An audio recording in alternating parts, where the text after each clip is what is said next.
जय श्री राम। आज हम रामचरितमानस बालकांड में आगे बढ़ते हैं और अगले श्लोक पर पहुंचते हैं।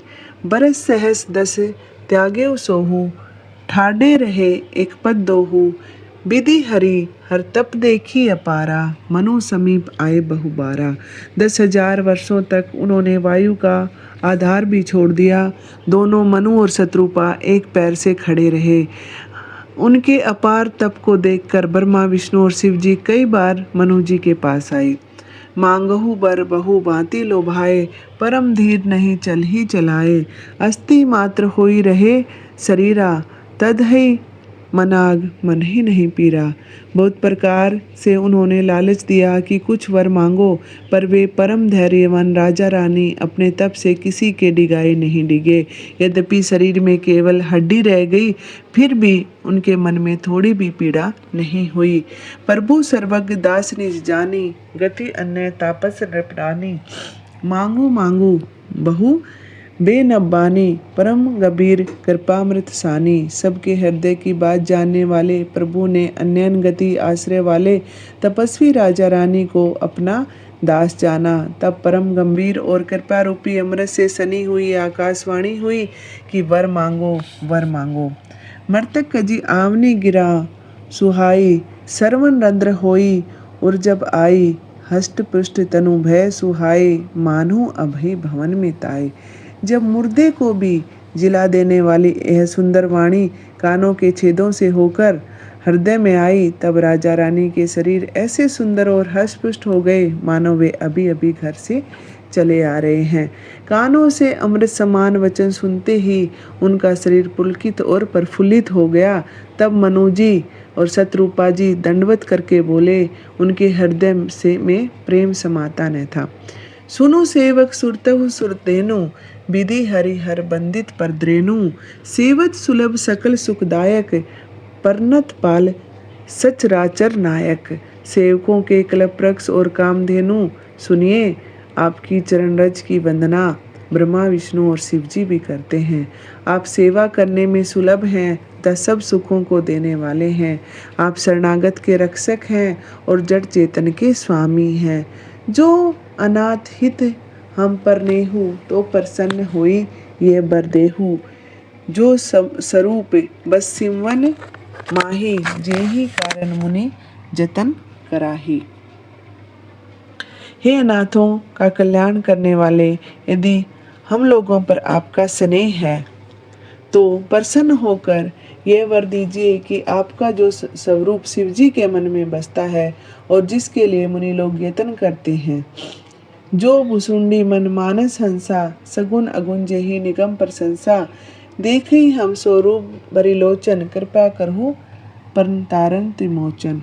जो काक भुसुंडी जी के मन रूपी मानसरोवर में विहार करने वाला हंस है, जो सगुण और निर्गुण दोनों हैं और वेद जिनकी प्रशंसा करते हैं। हे शरणागतों के दुख मिटाने वाले प्रभु, ऐसी कृपा कीजिए कि हम उसी रूप को नेत्र भरकर देखें। दंपति वचन परम प्रिय लागे, मृदुल विनीत प्रेम रस पागे। भगत बछल प्रभु कृपा निधाना, विश्वास प्रगटे भगवाना। दंपति मनु और शत्रुपा के कोमल विनय युक्त और प्रेम रस में पगे हुए वचन भगवान को बहुत ही प्रिय लगे। भक्त वत्सल्य कृपा निधान, संपूर्ण विश्व के निवास स्थान या संसार भर में बसने वाले सर्वत्र भगवान प्रकट हो गए। नील सरोहु नील मणि नील, नील निर्धर श्याम। लाजी तन शोभा, निरखी कोटि कोटि सतकाम। भगवान के नीले कमल, नीलमणि और नील मेघ के समान कोमल प्रकाश में और सरस श्याम वर्ण शरीर की शोभा देखकर करोड़ों कामदेव भी लज्जित हो जाते हैं। सर दमयंक बदन छवि सीवा, चारु कपोल चिबुक दरगिवा। अधर अरुण रद सुंदर नासा, विदुकर निकर बिंदे दखासा। भगवान का मुख शरद पूर्णिमा के चंद्रमा के समान छवि की सीमा था। उनकी ठोड़ी और गाल सुंदर थे। गला शंख के समान था। होठ लाल, दांत और नाक सुंदर थे। हंसी चंद्रमा की किरण वाली को नीचा दिखाने वाली थी। नव अंबुज अम्बक छवि नीकी, चितवनी ललित भावती जी की प्रकटी मनोज चाप छवि हारी। तिलक ललाट पटल दुतिकारी। आँखों की छवि नए खिले हुए कमल जैसी बड़ी सुंदर थी। सुंदर सुल्लित चितवन की जो बहुत प्यारी लगती थी, बोहें कामदेव के धनुष की शोभा को हरने वाली थी और ललाट पटल पर दूतिकारी प्रकाश में और तिलक था। कुंडल मकर मुकुट सिर भराजा, कुटिल केस धनु मधुप माजा। उर श्रीवत्स रुचिर बनमाला, पदिक हार भूजन मणिजाला। उनके कानों में मछली के आकार के कुंडल थे और सिर पर मुकुट सुशोभित था। घुंघराले काले बाल ऐसे घने थे मानो भौरों की झुंड हो। हृदय पर श्रीवत्स सुंदर वनमाला, रतन जटित हार और मणियों के आभूषण सुशोभित थे। केहरी कंदर चारु जनेहू, बाहु विभूषण सुंदर तेहू। करी कर सरसी सुबग भुजदंडा, कटी निसंग कर सर को दंडा। सिंह की सी मासल गर्दन थी, सुंदर जनेऊ था और भुजाओं के गहने भी सुंदर थे। हाथी की सूंड के समान उतार चढ़ाव वाले सुंदर भुजदंड थे। कमर में तरकस और हाथ में धनुष बाण शोभा पा रहे थे। तड़ित बिंदी बत पित पट उदर रेख बरतीनी, नाभि मनोहर लेती जमू जमुबर छवि छीनी। पीताम्बर बिजली को भी नीचा दिखाने वाला था। पेट पर सुंदर 3 रेखाएं त्रिवली थी। नाभि मनोहर थी, मानो यमुना जी के बहरों की छवि को छीन लेती हो। पद राजीव बरनहि नहीं जाही, मुनि मन मधुप बसई जेन माही। भाम भाग शोभती अनुकूला, आदि शक्ति छवि निधि जगमूला। जिनमें मुनियों के मन रूपी भौरे बसते हैं, भगवान के उन चरण कमलों का वर्णन तो ही किए नहीं बनता। उनके बाएं भाग में सदा अनुकूल रहने वाली शोभा की राशि, जगत की मूल कारण रूपा आदि शक्ति श्री सीता जी शोभित हैं। जय श्री राम। आज मैं आपसे ये जो हमने 16 श्लोकों की जर्नी की है उसके बारे में बात करना चाहूँगी कि ये जो प्रसंग हम देखते हैं कि मनु और शत्रुपा इतने दृढ़ संकल्प के साथ तपस्या करते हैं कि उनका शरीर बहुत ही ज़्यादा कमज़ोर हो गया, लेकिन उनका मन बिल्कुल स्थिर रहा। यहाँ हमें एक बहुत ही इम्पोर्टेंट बात समझ आती है, वो क्या है? मेंटल स्ट्रेंथ फिजिकल कंडीशन से भी ज़्यादा पावरफुल होती है। कई बार लाइफ में चैलेंज आते हैं, लोग हमें डिस्ट्रैक्ट करते हैं, टेम्प्ट करते हैं।